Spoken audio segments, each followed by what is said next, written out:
So this video applies only to me. This is not advice. But the objective of you watching this video is not to gain some actionable advice or not for you to stop saving money or something like that. The objective of this video for you is to understand how different people think and how in different circumstances you have to act differently. I was born with a huge safety net. The likelihood that I will end up on the streets unable to eat food is very low. And odds are a lot of you also live in that sort of family where your father or your family can somehow support you eating food and living a below average or lower middle class life for your entire life. So what happens in such families? In such families, the student goes to a college abroad, or the student spends some money on a good college, learns a good skill, and then starts making money. But my opinion is slightly different. I feel that if I make the same amount of money that my father has made at the same age that my father made that money, then I'm a huge failure. In the end, we're climbing up, right? And if my bloodline is not progressing with every single generation, then I am the failure of my bloodline. And this is the problem I see a lot of people with my sort of upbringing have, right? I feel that, think of it this way, your bloodline survived against all odds. Think of the partition, think of the amount of wars that your bloodline has had to face. They've survived all through that for you to watch Netflix and smoke weed. Can you imagine what a failure to the bloodline you are?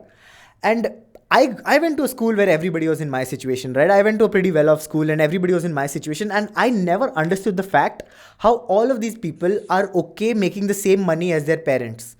Yes, if you're making the money that your parents made at 50 at 20, then it's good. But if at 50 you're making the same money that your parents made at 50, you're a failure. So what does one do in this situation? In this situation, the only thing to do is to take moonshot risk. Let me explain this to you with a story.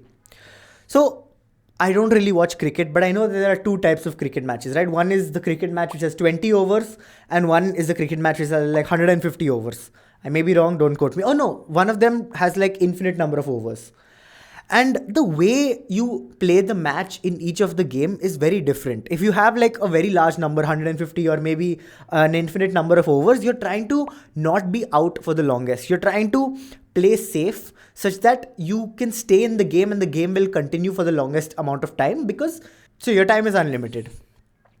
But if you have 20 overs, your goal is completely different, because you know that in 20 overs if you play very safe, you're going to lose. You know that the other person also knows that he has 20 overs and he's also going to swing for the fences. So all you do in a 20 over cricket match is you keep swinging for the fences, and it's okay if you get out, right? And life for some people is very different. And if you're the type of person who has that safety net, who's not going to go bankrupt just because they fail at something that they try, then you have to play life in a very different way. If you're playing cricket and you know that you have 50 balls for 50 years in your life, and your goal is to just hit 1 6. Your goal is not to make few small runs here and there.